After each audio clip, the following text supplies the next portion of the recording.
Est-ce que tu connais le projet Terre Indigena? Ça se passe au Brésil, en Colombie et en Équateur. C'est un projet qui vise à protéger 18 communautés autochtones ainsi que 17 millions d'hectares de forêt amazonienne. Ça représente à peu près quand même 3 fois la taille de la Belgique. C'est un projet incroyable qui est rendu possible par l'Agence française de développement qui est notre partenaire du jour. Je te mets en lien en description pour découvrir ce projet et plein d'autres qui sont absolument incroyables. On commence par un before exceptionnel, un partenariat que je suis doublement heureux de vous présenter avec l'Agence française de développement. Déjà parce que c'est une institution importante qui mène des projets, qui a un certain nombre de programmes, qui a beaucoup de choses à vous dire aussi. On va parler de ça, mais également parce que par ce partenariat, l'Agence française de développement soutient l'émission Backseat et c'est ce qui nous permet de vous présenter ces belles émissions. Avant d'accueillir notre invité pour le before, on va faire un petit sondage dans le chat. Les copains, dites-nous un peu si vous connaissez l'Agence française de développement. Est-ce que genre vous connaissez bien? Oui, ça c'est bon, vous maîtrisez. Est-ce que vous avez vite fait entendu parler? Ou est-ce que pas du tout? Jamais entendu parler? C'est quoi ce truc? Dites-nous dans le sondage du chat si vous connaissez ou pas. Et sans plus attendre, pendant que vous répondez, nous allons accueillir le directeur général de l'Agence française de développement, Rémi Rioux.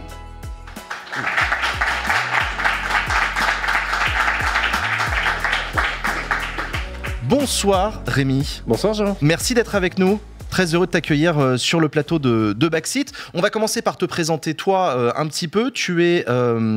Alors j'ai vu dans ton CV que tu as été négociateur pour la COP21 en 2015.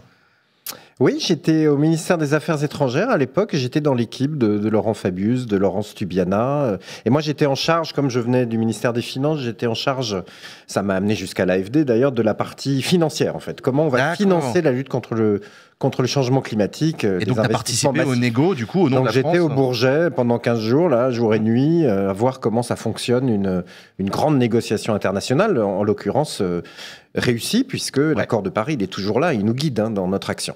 On va en parler d'ailleurs. Aujourd'hui, tu es le directeur général de l'Agence française de développement. Qui est-ce qui te nomme? Est-ce que tu es indépendant? Est-ce que tu dois rendre des comptes à un pouvoir, au gouvernement, au président de la République? Comment ça marche? Alors l'AFD, c'est une institution publique, donc détenue par le gouvernement, mais le directeur général, il a un mode de nomination un peu particulier, c'est-à-dire qu'il doit passer devant le Parlement, donc qui a un droit de veto finalement sur la nomination. Donc c'est proposé par le président. Ouais. Ensuite, on passe devant les commissions parlementaires qui votent. Et ensuite, on passe au Conseil des ministres. Qui t'auditionne d'abord, puis c'est d'abord le président qui propose un nom. Ouais. Que les commissions rencontrent et elles ont une sorte de droit de veto en fait. C'est pas elles qui choisissent et donc il faut y aller, il faut présenter son programme. Voilà, c'est un vote quoi. C'est comme une élection. Un examen important. C'est très important. Ouais. D'accord. Donc les commissions parlementaires peuvent voter sur ta nomination. Parlons de l'Agence française de développement. J'ai vu des gens dans le chat qui disaient qu'ils la connaissaient assez mal. Ouais. J'ai lu que c'était né en partie pendant la Résistance. Il y avait la caisse de la France libre. Oui, c'est une longue et belle histoire. C'est-à-dire le général de Gaulle, à un moment, il est à Londres et puis il a besoin de créer une institution. Les Anglais sont sympas, ils lui filent un compte à découvert et quelques bureaux. Mais enfin, à un moment, ça devient vraiment sérieux. Et donc, il faut créer une institution financière. Donc, c'est le 2 décembre 1941. Et la belle histoire, en fait, c'est qu'il ne s'arrête pas à Londres. Il envoie des gens qu'il avait rejoints, qui avaient traversé la Manche. Il les envoie en Afrique, notamment en Afrique centrale. Là, ils arrivent dans le clair-obscur de cette période avec Vichy et ils prennent l'argent dans les banques qui est en fait aujourd'hui encore le capital au cœur financier. Ils prennent l'argent de Vichy? Ils prennent l'argent privé dans les banques. Ah, privé, de gens qui étaient un peu, on ne savait pas bien s'ils étaient pour la France libre ou collabo. Mais d'une certaine façon, ce que je veux dire, c'est que cet argent, le cœur financier de l'AFD, en fait, il est africain, puisqu'il était dans les territoires africains qui ont rallié la résistance française. Et qui ont permis la victoire. Et depuis, finalement, on le fait travailler pour tisser du lien positif, constructif, concret, entre la France et l'Afrique et maintenant le reste du monde. Est-ce que c'est vrai que vous êtes une des plus vieilles banques de développement du monde ? Alors, on est la plus vieille banque de développement internationale. On est né, donc, tu vois, en 1941, c'est-à-dire 3 ans avant notre grande sœur qui s'appelle la Banque mondiale. Qui, elle, est née à Bretton Woods, dans ce qui a été créé à la sortie de la guerre. On n'est pas la plus vieille, puisque la plus vieille, elle est aussi française, et elle s'appelle la Caisse des dépôts et consignations. Oui. Donc elle est née bien longtemps avant. Napoléon. Elle est née en 1816. Et pas Napoléon, en fait, elle est née juste après Napoléon. Parce que Napoléon, il avait pris l'argent des Français pour faire ses guerres. Donc le pays était ruiné et le roi, en fait, a créé une institution sous le contrôle du Parlement, à nouveau, et pas de l'exécutif, pour protéger l'épargne des Français placée dans nos livrets A, dans toute l'épargne populaire, et la transformer en investissement pour moderniser, pour développer les territoires français. Donc ça, c'est la Caisse des dépôts. Mais vous, l'Agence française de développement, c'est quoi votre histoire depuis ce moment un peu particulier de la libération de la France, à laquelle a participé évidemment l'Afrique et via notamment le général de Gaulle. Qu'est-ce qui s'est passé après ? On a accompagné finalement toute la longue histoire depuis la Deuxième Guerre mondiale entre, je dirais, la France et le reste du monde.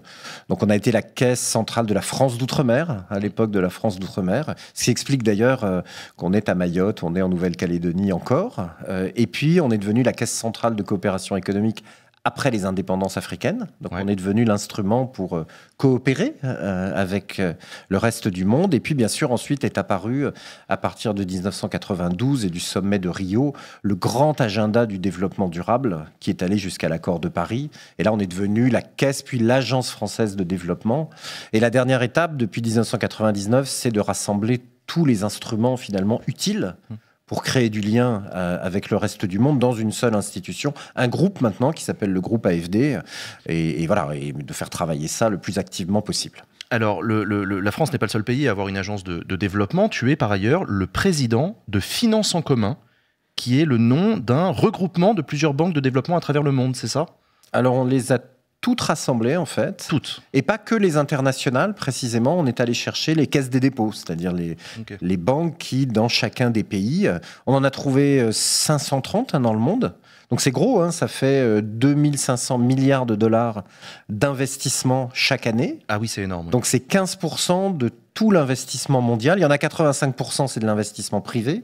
Il y en a 15% quand même, c'est de l'investissement public. Donc qui doit lutter contre le changement climatique, réduire les inégalités, suivre l'agenda international. Et donc on les a mis ensemble. C'est ce mouvement qui s'appelle FIX, Finance en commun, Finance in Common, depuis la Banque mondiale, vous voyez, jusqu'à la Caisse des dépôts. Et puis il y en a plein en Chine, il y en a en Brésil, il y en a en Afrique du Sud, il y en a beaucoup en Afrique, il y en a partout dans le monde. Et on essaye de les faire travailler pour que elles fassent de bons investissements plutôt que de mauvais investissements, vous voyez, qui sont bons pour la planète et pour les populations. Alors, j'ai vu dans le chat que vous aviez voté à 75% que vous ne connaissiez pas l'Agence française de développement. Vous commencez à la comprendre un petit peu à travers cette explication historique de notre invité Rémi Rioux, pardon. Est-ce que on tourne autour du pot depuis tout à l'heure, mais parlons du fond. C'est quoi l'aide publique au développement ? De quoi on parle ? C'est tout l'effort de solidarité internationale, c'est-à-dire des transferts financiers. Ça peut être des dons, ça peut être des prêts, ça peut être des appuis techniques que la France ou d'autres pays apportent à ceux qui souhaitent coopérer avec elle. Donc tout ça s'est cristallisé, j'en disais un mot, dans les années 60. C'est là qu'est né ce cadre international avec des pays en développement et des pays développés et ces transferts financiers, ces transferts de technologie.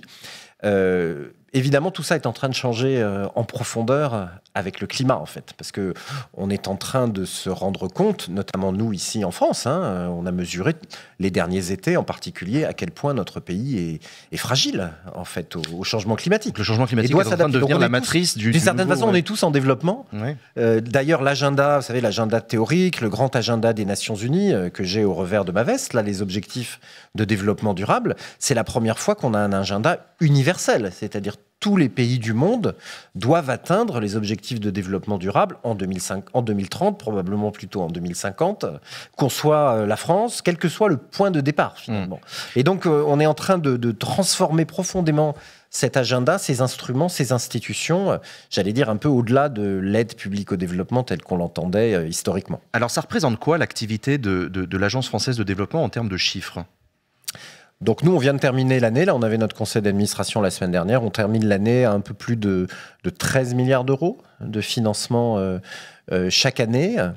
Donc il faut bien comprendre le modèle de l'AFD. On peut faire des dons, évidemment dans des pays qui sont très vulnérables, très pauvres, ou pour les secteurs sociaux. Mais le principal de notre activité, on est une banque, en fait, c'est plutôt de faire des prêts éventuellement à taux zéro, à taux très bas, ou selon la richesse des nations et des sujets qu'on traite. Et puis, on ne fait pas que du financement, on apporte aussi, on a une filiale qui s'appelle Expertise France, on apporte aussi à nouveau de la recherche pour trouver le chemin, on apporte de l'assistance technique, on apporte de la formation, et on le fait évidemment avec des acteurs publics. Ça, c'est à peu près la moitié de ce qu'on fait.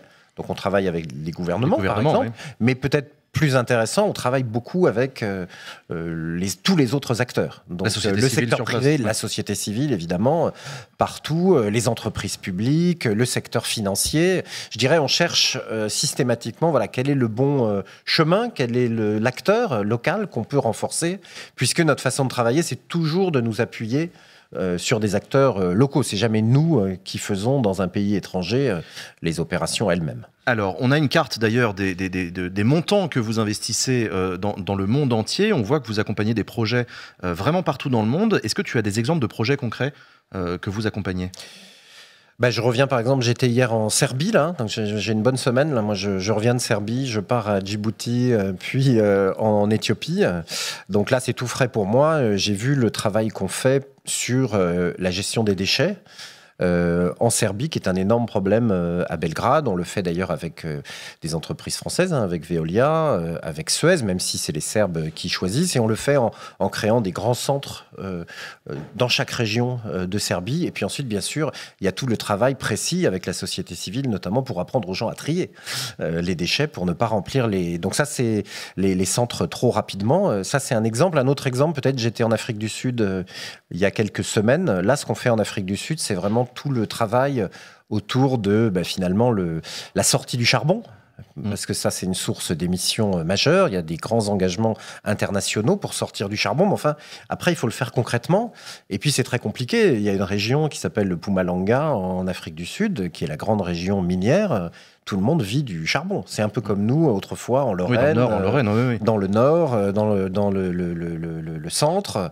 Et donc là, il y a tout un travail très précis, très compliqué de formation professionnelle pour les mineurs, de gestion aussi des conséquences environnementale de la fermeture des mines et puis de création de nouvelles opportunités, de nouveaux métiers, de nouvelles industries en Afrique du Sud. Évidemment, l'Europe met maintenant des conditions. C'est ce qu'on appelle la taxe carbone aux frontières. Et ça accélère évidemment la transformation de l'industrie d'un pays comme l'Afrique du Sud. Donc ça, on le fait avec le gouvernement, des politiques publiques, ou alors on fait des investissements très concrets, comme je le disais à l'instant, sur des choses aussi importantes que la gestion des déchets. Est-ce que l'aide publique au développement, c'est du néocolonialisme ?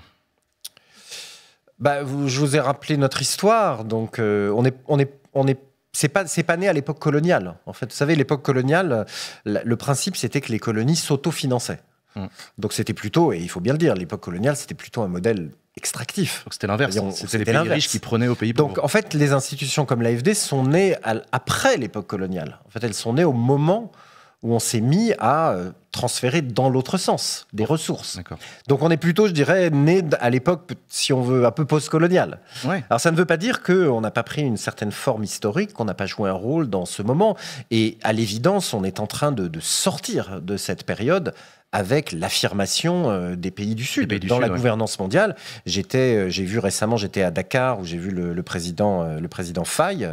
On voit ce qui se passe au Sénégal, on voit dans beaucoup de pays, et c'est très heureux. On est en train de bâtir des relations d'égal à égal, et des relations qui sont plus des relations d'aide, vous voyez, qui sont des relations d'investissement. En fait, moi, ça m'intéresse ce qui se passe au Sénégal. J'investis dans la transformation du Sénégal, y compris d'ailleurs pour y apprendre des choses qui vont nous être utiles pour notre propre transition ici en France. Vous voyez, il faut voir l'AFD comme une machine à échanger. C'est pas un paternalisme avec les pays du Nord qui vont vers les pays du Sud pour en tirer quelque chose. Pas du tout. L'Inde, elle est confrontée au changement climatique par certains aspects de façon plus brutale, plus rapide que nous-mêmes en France. Donc on a un intérêt pour l'Inde, bien sûr, et les Indiens à les accompagner dans ce chemin pour s'adapter à ces transformations. On a aussi un intérêt à faire venir en France les technologies qui sont en train de naître un peu partout dans le monde. Alors d'ailleurs, comment vous décidez les projets que vous soutenez? Est-ce que c'est vous, est-ce que c'est depuis Paris qu'on décide là de faire un pont dans tel pays, de faire une route là, de construire une usine ici? Non, bien sûr que non. Les projets naissent du dialogue, en fait. C'est-à-dire on est vraiment une institution qui est basée sur alors bien sûr ce qu'on comprend des enjeux d'un pays, là où ça bloque, là où il y a du potentiel. Et puis ensuite, il faut toujours qu'on nous adresse une requête, comme on dit dans notre jargon, une demande. Et donc, ça vient toujours des autorités ou des acteurs du pays lui-même. Après, on peut avoir notre avis. Et on challenge, évidemment, la proposition qui nous est faite, parce que on est des obsédés de l'impact. Il faut mesurer c'est pas que du financement.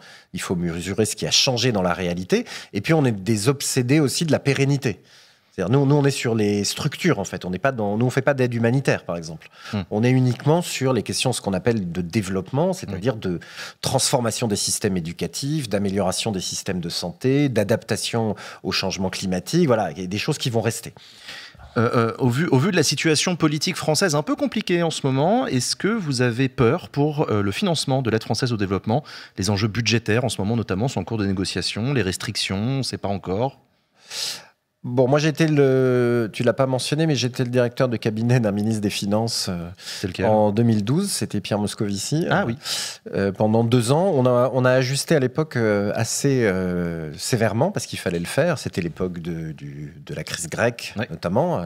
Je crois qu'on a ajusté les finances publiques de quasiment 1,5 point de PIB. Donc, c'était très fort. Donc je ne méconnais pas la nécessité de faire cet effort, je pense. Et il est nécessaire. L'AFD, d'ailleurs, en fait, je vous ai pas dit notre modèle économique, mais on reçoit 2 milliards du contribuable. En gros, c'est ces ressources-là qui vont peut-être baisser l'année prochaine. On va voir comment le Parlement décide. Nous, on se bagarre pour les garder, évidemment. On va chercher 1 milliard à Bruxelles aussi. Donc on va chercher de l'argent de la Commission européenne. Et puis un petit peu partout dans le monde où des gens peuvent nous confier des moyens. Et puis on ajoute à ça, c'est ce qui fait les 13 milliards dont je parlais, on ajoute à ça 10 milliards d'obligations qu'on émet sur les marchés financiers. Donc ça, c'est un peu de l'argent privé, en fait. C'est des gens qui achètent des titres financiers émis par l'Agence française de développement. Et puis ensuite, on mixe tout ça, encore une fois, en fonction de la richesse de celui là où on veut intervenir. Donc encore une fois, c'est pas Donc la note, ce que je veux dire, c'est que la note de la France sur les marchés financiers, pour l'AFD, c'est quelque chose de très important. Et c'est très important pour nous tous, puisque une partie de nos services publics est financée par la confiance que les marchés financiers placent dans la France. Alors, vous intervenez également à Mayotte, bien que ce soit un territoire français. Qu'est-ce que vous faites à Mayotte? C'est d'actualité, malheureusement, avec le titre. Alors oui, d'ailleurs, le président de la République y est en ce moment même. Et nous, on a une bonne dizaine de salariés à Mayotte. Donc on était d'ailleurs inquiets, parce qu'on était sans nouvelles pendant de longues heures, presque 2 jours. Donc là, tout le monde est sauf, fort heureusement, et on les appuie. On fait... alors, c'est un peu le fruit de l'histoire, oui. C'est parce qu'on était cette institution qui travaillait dans tout l'outre-mer français. Mais je crois que c'est surtout très moderne, parce que nous, on voit les territoires d'outre-mer français. Finalement, on le voit du côté des autres, en fait. On le voit du côté des voisins. Nous, on travaille à Mayotte et aux Comores. On travaille à Mayotte, bien sûr. Donc ces questions très complexes, très difficiles, dans l'archipel, dans cet archipel, nous, on est probablement la seule institution française à le voir des 2 côtés et à investir d'ailleurs à la fois à Mayotte et aux Comores. Donc on investit beaucoup à Mayotte et on a beaucoup augmenté les investissements très fortement dans les collectivités locales, en fait. C'est-à-dire on finance notamment les investissements des communes, de la région. Et bien sûr, vous connaissez les grands sujets de Mayotte, c'est notamment la gestion de l'eau, qui est très délicate. Et puis tout ce qui est entrepreneuriat, création de valeur, création d'emplois, compte tenu de la démographie aussi, qui est très complexe et très rapide à Mayotte. Qu'est-ce que vous répondez aux critiques qui ont été émises et qui consistent à dire que l'AFD n'a pas utilisé l'argent des Français pour l'envoyer dans les pays pauvres, ils ont qu'à se débrouiller, d'un certain point de vue? Alors, comme je vous l'ai dit, on fait, je crois, un usage très, très optimisé des ressources des Français. Donc, on est vraiment, nous, dans une logique d'investissement. Alors on dit investissement solidaire et durable, plutôt que dans une logique d'aide. C'est-à-dire on veut vraiment atteindre un résultat par cet investissement et on utilise l'instrument financier le plus dynamique et puis on en attend aussi une forme de retour. Ce retour n'étant pas financier d'ailleurs, étant on va réduire les émissions de CO2 parce que ça, si on met pas de CO2 dans l'atmosphère, c'est bon pour tout le monde, c'est bon pour les Français. Si on protège, nous on protège des dizaines de milliers d'hectares chaque année dans le monde, ça veut dire plus de capacité à capter le carbone et puis aussi de protéger la nature et la biodiversité. Ça c'est bon, c'est l'intérêt mutuel de nous tous. Et puis après, moi, je crois et je défends la solidarité internationale. On l'a bien vu dans la crise du Covid. C'est-à-dire, bien sûr, la première réponse à la crise Covid, ça a été chaque pays... Chacun pour soi. Oui, la première, c'était... Mais c'est bien, c'est chaque pays doit prendre soin de sa population. Oui. C'est-à-dire, il faut que les gens soient responsables et prennent les bonnes mesures. Et puis, on a assez rapidement vu dans la crise Covid qu'il fallait quand même un vaccin pour tout le monde. Et donc, dans un deuxième temps, on a compris l'importance et qu'il fallait qu'il n'y ait pas de maillon faible dans la réponse à la crise et que donc il fallait là aussi un surcroît de coopération internationale. Est-ce que l'AFD a un but lucratif ? Parce que j'ai vu sur le chat des personnes parler de banque avec un mauvais... Non, on est une institution à but non lucratif, clairement. Simplement, on est une entreprise, c'est-à-dire que on a un compte de résultats, on a un bilan. Vous ne cherchez pas à perdre de l'argent pour plaisir, exactement, on ne perd pas d'argent, on dégage un résultat de 200-300 millions. Mais on ne facture, pour être très précis, concret, quand on fait un prêt ou un don à quelqu'un, on ne facture pas d'intérêt, de profit. D'accord. On couvre nos salaires, on rembourse nos salaires. On est 5000 à l'AFD. Mais on apporte un service, évidemment, mais on ne fait pas de profit, bien sûr. L'AFD a investi plus de 2 milliards d'euros dans 50 projets chinois. Est-ce que c'est le rôle de la France de financer le développement chinois ? Alors, ce n'est pas de l'aide, à l'évidence. D'ailleurs, ils n'en ont pas besoin. Ils n'en ont pas besoin. C'est un très grand pays. D'ailleurs, en vérité, les gens qui achètent les obligations émises sur les marchés par l'AFD, c'est aussi des Chinois. Qui sont très friands de dettes françaises. Donc par certains aspects, je ne vous fais pas tout le circuit, mais il y a de l'argent chinois qui part de Chine, qui passe à Paris à l'AFD et qui retourne en Chine. Voyez. Donc la question, c'est pourquoi ils font ça ? Oui. Ils font ça parce que je crois notamment qu'ils ont compris qu'il y avait en France et qu'il y avait au sein de l'AFD des professionnels que je salue, notamment des sujets de climat et des sujets de biodiversité. Et ça, vous savez, c'est des enjeux majeurs pour la Chine, dans la situation où est la Chine, et c'est des enjeux majeurs pour le monde, et où on a intérêt à joindre nos forces, comme je le disais, entre la France, l'Europe et la Chine. J'ajoute un mot, c'est que pour le coup, il y a 0 € d'argent. On entend beaucoup de bêtises en ce moment sur ce sujet-là. C'est vraiment des prêts à taux relativement élevés. Donc il n'y a pas d'argent budgétaire, il n'y a pas d'argent du contribuable, pas 1 € dans l'activité de l'AFD en Chine. D'une certaine façon, c'est les Chinois qui payent le service que leur apporte l'AFD. Vous intervenez, alors on l'a dit tout à l'heure et vous l'avez expliqué, l'AFD ne fait pas d'humanitaire, l'AFD fait du développement, ce qui n'est pas la même chose. Vous intervenez néanmoins en zone de conflit. Depuis peu, vous intervenez en Ukraine et depuis plus longtemps, vous intervenez en Palestine. Qu'est-ce que vous faites dans ces deux pays et dans ces deux zones de conflit ? Alors dans le système français, il y a un acteur qui est en charge de l'humanitaire. C'est le ministère de l'Europe et des Affaires étrangères. Et en particulier, je salue vraiment leur action, c'est leur centre de crise et de soutien.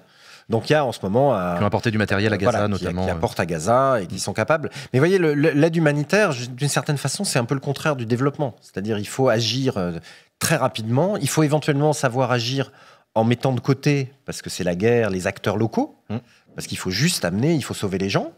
Le développement, par certains aspects, c'est l'inverse. C'est-à-dire il faut agir dans le long terme. On ne vient pas et on s'en va. Nous, on reste dans les pays. Et puis, il faut aller jusqu'à transformer les structures mêmes du pays.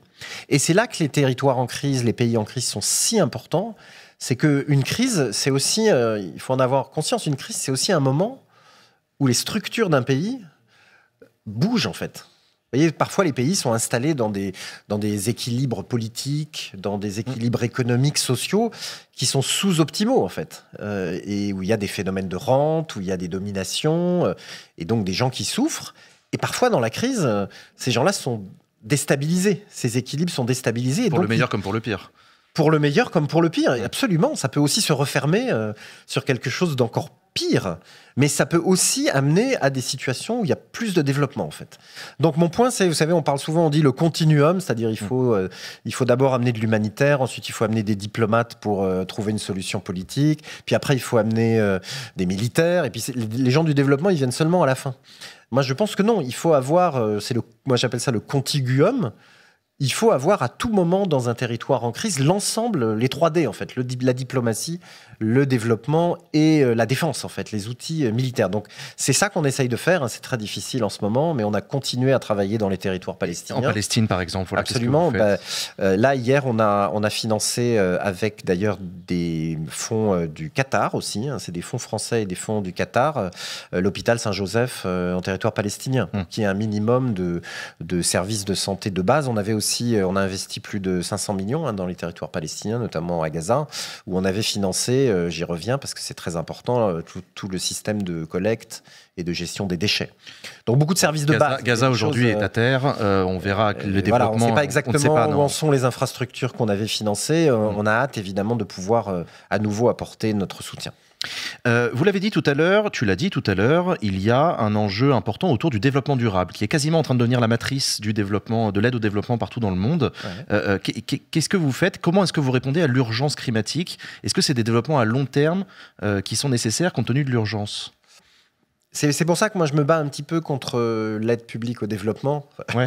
C'est très important, mais l'aide publique au développement, ça ressemble un peu à un truc ancien, quoi, un truc un peu du monde d'avant, un peu has-been, quoi, du monde d'avant. Or, je crois que ce qu'on fait nous à l'AFD, il y a rien de plus nouveau en fait. On est vraiment, moi je le vis, on est à la frontière de cette grande transformation. Parce que ce qui est en train de se passer en fait, je vous renvoie d'ailleurs aux travaux, vous connaissez sans doute Pierre Charbonnier, le philosophe là, qui est si brillant, c'est qu'on est en train de vivre une très très profonde transformation du monde et des relations internationales. Et il faut arrêter de penser la géopolitique d'un côté et le climat de l'autre. Oui, en fait, ce qui est en train de passer, c'est on avait nos libertés, notre démocratie, et puis l'équilibre du monde géopolitique. En fait, il faut bien comprendre qu'il a été basé, notamment après la Deuxième Guerre mondiale, sur une économie fossile, en fait. C'est parce qu'on a dit au monde qu'ils auraient accès à une énergie abondante et peu coûteuse, c'est-à-dire le charbon puis le pétrole, qu'on a réussi à stabiliser le monde après la Deuxième Guerre mondiale. C'est pas vrai, ça. Et ce qui est en train de se passer, c'est qu'on a compris qu'il fallait décarboner notre industrie, décarboner nos économies. Et alors, quel exemple est-ce que tu as de projets de développement en lien avec la lutte contre justement le réchauffement climatique? Qu'est-ce que vous financez? Nous, on finance, j'étais en Chine, on finance du chauffage urbain, par exemple, avec beaucoup d'efficacité énergétique pour éviter la pollution, les émissions. On finance au Burkina Faso, on a financé la plus grande centrale solaire à Zagtouli d'Afrique de l'Ouest. On finance le barrage de Nachtigal au Cameroun, qui apporte 10% d'électricité supplémentaire décarbonée à la population. Donc nous, sur les 13 milliards que je vous indiquais, il y en a plus de 7,5. C'est nous qui portons les engagements de la France, nés dans l'accord de Paris pour le climat. Et donc, dans les 1000 projets qu'on finance chaque année, il y en a peut-être 500 dont on arrive à mesurer l'impact concret, direct, dans la lutte contre le changement climatique et pour la protection de la nature. Donc ça, c'est vraiment notre très très grande priorité. Ce qui est intéressant, c'est qu'on voit le social qui arrive tout de suite après. Il ne faut surtout pas opposer l'environnemental et le social, parce que la transition, c'est ça qu'on fait en Afrique du Sud, je vous en parlais, la transition, elle doit être juste, en fait, sinon elle sera rejetée par les populations. Une critique historique de l'aide publique au développement, ça a été l'extrême droite, le nationalisme qui ne voulait pas qu'on dépense de l'argent pour aller dans les autres pays et dans les pays pauvres. On voit l'extrême droite monter partout en Europe. Est-ce qu'il y a une crainte d'un repli sur soi? Est-ce qu'il y a une crainte que l'aide au développement réduise? C'est la Corrèze, moi je suis corrézien, c'est la Corrèze ou le Zambèze, vous vous souvenez de cette formule? Non, je ne me souviens pas. C'est une formule qui est née après les décolonisations, qui exprimait un petit peu cette idée que les ressources doivent être garder pour la Corrèze. Ouais, d'accord. Et ok. ne pas être C'est dans un pays qui paraissait être bon. Moi, je pense le contraire. Je pense qu'il faut. C'est ce que je vous disais sur le Covid. Il faut bien sûr investir en Corrèze. Je dirais pas le contraire, mais il faut aussi investir aux Zambèze ou en Afrique du Sud à côté, parce que les sujets sont liés en fait. En vérité, on a des intérêts nationaux, bien sûr, il faut les assumer. On a des intérêts économiques, mais on a aussi des intérêts mutuels en fait. On a des choses à faire ensemble, et je dirais, c'est très intéressant de s'intéresser aux intérêts des autres. En fait, d'essayer de comprendre comment résonnent, comment se projettent les pays, parce que c'est pareil, la lutte contre le changement climatique, il faut que tout le monde le fasse en fait. Il faut le faire évidemment en apportant des appuis, des investissements, mais si on le fait juste aux bornes de l'Union européenne et que personne ne le fait dans le reste, on va avoir le même problème. Oui, et puis tu parlais tout à l'heure d'économies et de pays du Sud qui eux aussi sont liés aux ressources fossiles, par exemple. Il faut bien aider ces régions-là à se transformer, parce que si plus personne leur achète leur charbon, leur absolument, pétrole, il y a un mécanisme d'ailleurs très intéressant. Vous savez, il y avait la COP 29 à Bakou il y a quelques jours, et on a finalisé une grande négociation qui a duré 10 ans autour du sujet des crédits carbone. Et maintenant, ce qu'on peut faire, c'est quand on achète des crédits carbone dans un pays étranger, en fait, on peut le compter dans sa propre performance, trajectoire de décarbonation, celle de la France. Donc, vous voyez, ça, c'est très intéressant parce qu'on rentre dans une discussion vraiment où on se dit, mais où est-ce qu'on peut le plus rapidement, le plus efficacement économiser des tonnes de CO2 par de l'investissement et c'est plus de l'aide, là, vous voyez, il y a un lien direct entre notre investissement et notre propre transformation. Alors, l'Agence française de développement, vous voulez devenir, je cite, une plateforme de mobilisation. Ça veut dire quoi ? Ça veut dire qu'on veut qu'il y ait plus d'acteurs français, de jeunes, de collectivités locales, d'ONG, d'entreprises qui s'engagent dans la coopération internationale, l'investissement à l'étranger, qui s'intéressent aux autres, qui ramènent, parce que c'est passionnant, ce qu'elles ont observé, encore une fois, dans nos propres territoires, dans leurs propres actions. Donc on est la grande plateforme déjà de financement de la société civile française, depuis 15 ans maintenant. On est une plateforme importante de financement de ce qu'on appelle la coopération décentralisée, c'est-à-dire quand les collectivités locales françaises travaillent avec des collectivités locales du Sud.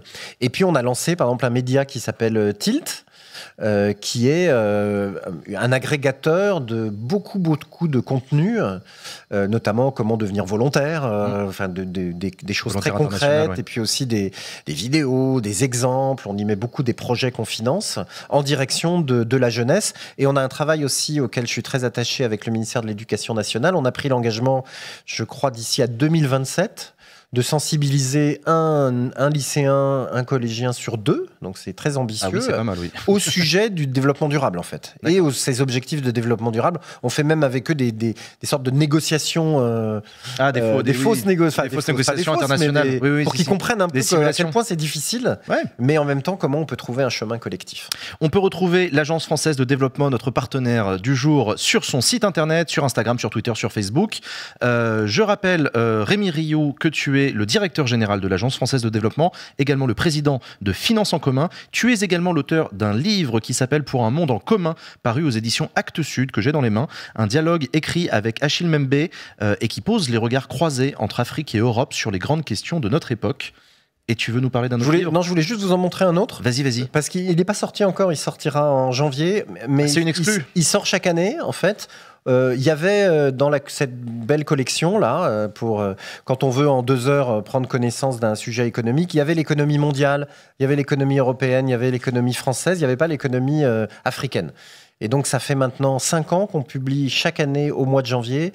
C'est des chercheurs africains et des collègues de l'AFD qui publient à la fois la situation macroéconomique. Et puis, là, il y a un chapitre sur l'intelligence artificielle, un chapitre sur l'état de la démocratie en Afrique. Donc, vraiment, je vous engage à jeter un œil. L'AFD, c'est pas que du financement, c'est pas que des appuis, c'est aussi de la recherche, de la pédagogie. Ouais. On veut contribuer au débat public ici en France sur ces sujets. Et je précise que l'AFD a lancé son canal WhatsApp également. On va te laisser, Rémi. Tu dois filer retrouver le président de la République à Djibouti. Là, tu files à l'aéroport juste après, en sortant du studio. En taxi-moto, là. En taxi-moto, tu dois aller très très vite. Ça t'arrive souvent d'accompagner le chef de l'État à l'étranger ? Ça m'arrive souvent, oui. Bah oui, de fait, tu es le président de l'AFD, Oui, directeur général, pardon. dès qu'il va dans un pays dit en développement, généralement, je l'accompagne. Puis je voyage aussi beaucoup tout seul. Hein. Donc moi, je voyage 3 semaines. Moi, j'ai le plus beau métier du monde, hein, il faut bien le dire. Je peux rencontrer qui je veux, où je veux. T'as pas le meilleur bilan carbone du monde, par contre. Mais je dirais pas ça, parce que j'y vais pour réduire les émissions. Donc il faut raisonner un peu en net quand même. Hein. Ouais, je vois ce que tu veux dire. Et la contribution de l'AFD à la réduction des émissions, elle est massive. Donc il faut aussi aller voir les gens, il faut aussi leur parler et les convaincre que la lutte contre le changement climatique, c'est dans leur intérêt. Merci beaucoup, Rémi Rioux et l'Agence française de développement.